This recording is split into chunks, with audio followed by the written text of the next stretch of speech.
Hey, what's up everybody? I am back. I'm making a Wriothesley guide. He is very controversial as, well, he is not that good. And on multiple occasions, I have tried the 36-star Abyss with this guy. I just can't. I can't do it. I just don't know why. I mean, I'm going to show you my stats throughout the video. I don't think it's my Wriothesley. I just feel like it's just the character. Maybe we get future characters that probably help Wriothesley out and makes him like very good. But like right now, he's just very weak. This is the only character next to Dea that can literally scrap with other people.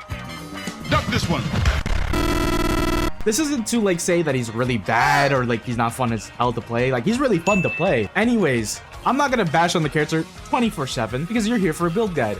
Let's get started. Wriothesley is a cryo catalyst user, one of the very first cryo catalyst users that we actually have in this game. For his details, you are legitimately going to be building him like a DPS character, so you already know the specifics. EM, crit rate, crit damage, and probably attack if you wanted to. It's like a normal build, like everyone just builds this at this point. For his weapons, you have quite a few, but a lot of 5 stars in this list. First up, we got Cash Flow Supervision, which is his best in slot. Some other weapons of note are going to be 1,000 Floating Dreams, Lost Prayer to the Sacred Winds, and the Tome of Eternal Flow. For you free-to-plays, you are going to be using Mappa Mare, the Wits, or the Flowing Purity. For artifacts, look, I'm sorry. There was someone in my comments that corrected me on how to say this set. I've completely forgotten how to say it already. So I'm sorry for this. I'm going to be calling it Mario Cheese again. You have 2 builds that you can go for. Melt DPS, and then you also got Cryo DPS. Let's talk about his Melt first. For Melt, you're going to be using a 4-piece set of Mario Cheese Hunter. His sands will be attack percentage or Elemental Mastery, Goblet, Cryo damage bonus, and Circlet crit rate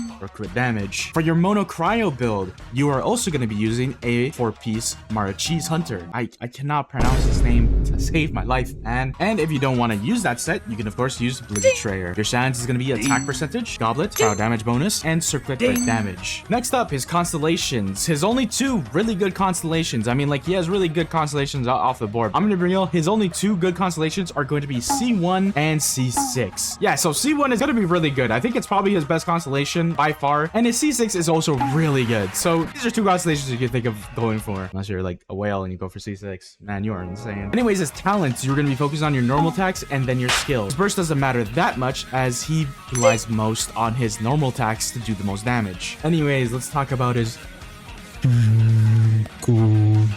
Alright, first up, we got Wriothesley's Melt Team. If you don't have a Shinha, by the way, replace Shinha with a Toma if you have C6 Toma. Does the same amount of damage, relatively. Anyway, Shinha is your Shredder, Junling is your Pyro Applicator, and Bennett is your Buffer. This team is getting a 8.5. It doesn't scratch that 9 out of 10 surface yet, but it's still a relatively good team. Next up, we got Wriothesley's Cryo DPS teams. You just replace Aika with this team, then you get a Freeze team. Shinha is your Shredder. Kazo is also a Shredder, but also a good grouper. And Komi is your Hydro Applicator / Freeze. This team is getting a 8.52. I don't think it's better than Aika's team, but it's still relatively good. Well, that's been me. Hope you guys enjoyed, and I'll see you guys next time. Bye-bye.